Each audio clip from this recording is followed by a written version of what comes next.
Well, that was a cheeky little clickbait title, wasn't it? I did not waste 5 years on YouTube, but I did make a lot of mistakes, and I want to share 3 of those with you today. If you're new here, I'm Anastasia. This is my second completely new channel where I share YouTube strategy and very honest reflections on building my main channel for 5 years. So let's cut straight to 3 things that I have learned that I have done wrong. First of all, I allowed myself to lose momentum.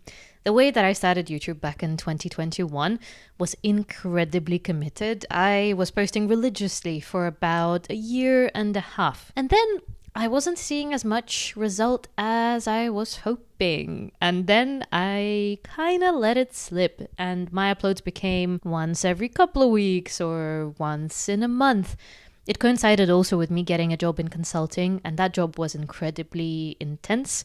So, I had life circumstances that also happened, but equally, I think there was a part of me that was just really struggling getting through that thing that people call the dip. And the dip is something where your growth is just so non-existent and stagnant. I don't know, it made me half-ass YouTube from then onwards until recently when I recommitted again. And there's a couple of sides to the story. First of all, obviously, you have to just stick it out. You have to stick it out through the tough time of seeing no growth and seeing no reward for putting in all the time and all the effort.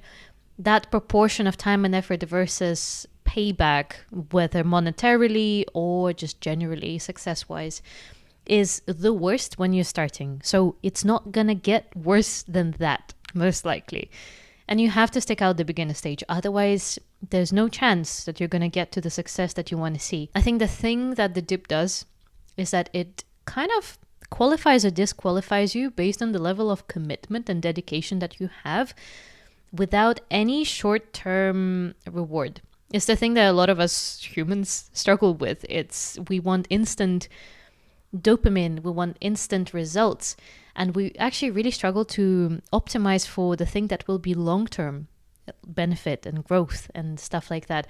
That's why it's very easy to fall into, the dopamine hit of social media and scrolling on TikTok or on Instagram. That's why it's so easy to eat junk food. There's so many examples like that. The thing is, with YouTube, you have to really, really keep that long-term goal in mind. Otherwise, it's going to be impossible. It's going to be impossible. So you have to have reasons, and reasons enough to want to keep going, even if you're not seeing results right now. Those reasons might be the skills that you build. It might be getting better, on camera, and that being transferable to your job, like public speaking and presenting in calls and meetings. It could be that you learn to stay committed to a thing for long enough and actually really develop that muscle of patience and dedication. How can you have a thing that makes it worth it to keep going, even if short-term things are not happening? By the way, if this is resonating, I've also put together my 5 biggest mistakes from 5 years on YouTube. It's different ones to what I'm going to be talking about in the rest of this video. I'm going to leave the link in the description down below. It's completely free. On top of that, it's completely AI free. So I've given it my everything, all of my brain, all of my thoughts that are completely, the way that they're in my brain, they are in that PDF. And I hope that it helps you to get a very human perspective of someone who's been through it and shortcut your journey, really, because it doesn't have to take as long as it took me.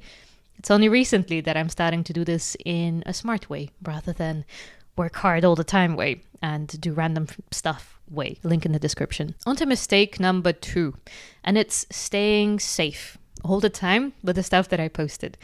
I was trying my absolute best to not upset anyone at all with whatever I say. Some of us are like that in person as well. We're very diplomatic people. We try and stay politically correct, which, there's a huge extent to which I completely support that, and you should be. But there's a point where you're doing that at the expense of expressing anything that goes against the grain, and you kind of become part of the herd, even if genuinely you just do not agree. The thing is, though, if you put your stuff out there on the internet, there'll be something that will upset someone somewhere. And you have to just take that risk, but with the caveat that, of course, you have to stay kind, respectful, and don't do anything that is intentionally controversial. But if you just have an opinion that you genuinely believe in and, it doesn't harm anyone and you just want to express it,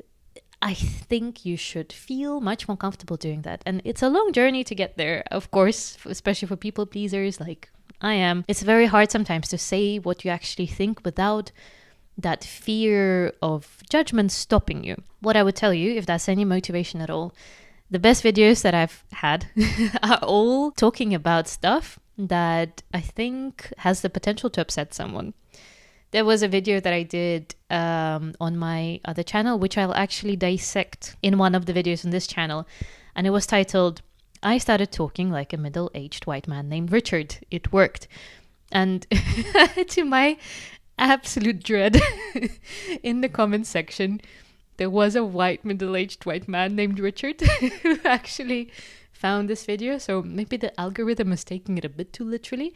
But I really genuinely describe it like that in my real life. I fully believe that a lot of us who are not usually represented as much in leadership, in power, like anyone who's not a white man, I really, really think that there should be more of that representation, and we should take up more space and we should be less apologetic about it.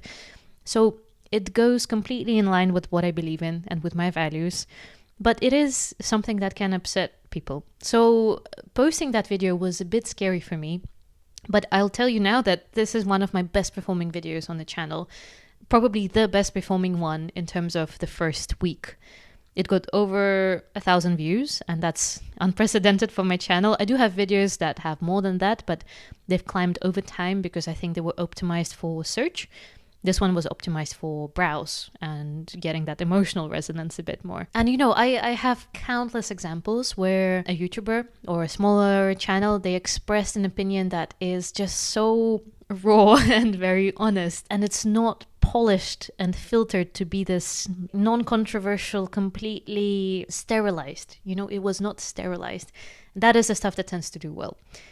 And I don't think that you need to engineer this in a very calculated way that kind of defeats the purpose. I think it's more the process of, with time, just becoming a little bit more comfortable to express your actual opinions rather than censoring them. Mistake number 3 was I was comparing my videos and also my strategy to that of very established YouTubers, which honestly has absolutely no point to it because you're in completely different games and I guess game levels. The game changes very significantly when you're already quote unquote famous or well known on YouTube. I was looking at channels like Zoella, Estee Lalonde, and all the YouTubers that I have been watching for years and loving, and I would see them just posting a random update, a random vlog where they have zero editing and they just record them doing makeup for 20 minutes. And then, just have a screenshot as a thumbnail and a random title, more so maybe on the Zoella kind of vloggy side than Estee's side. And I would be like, why does that not work for me?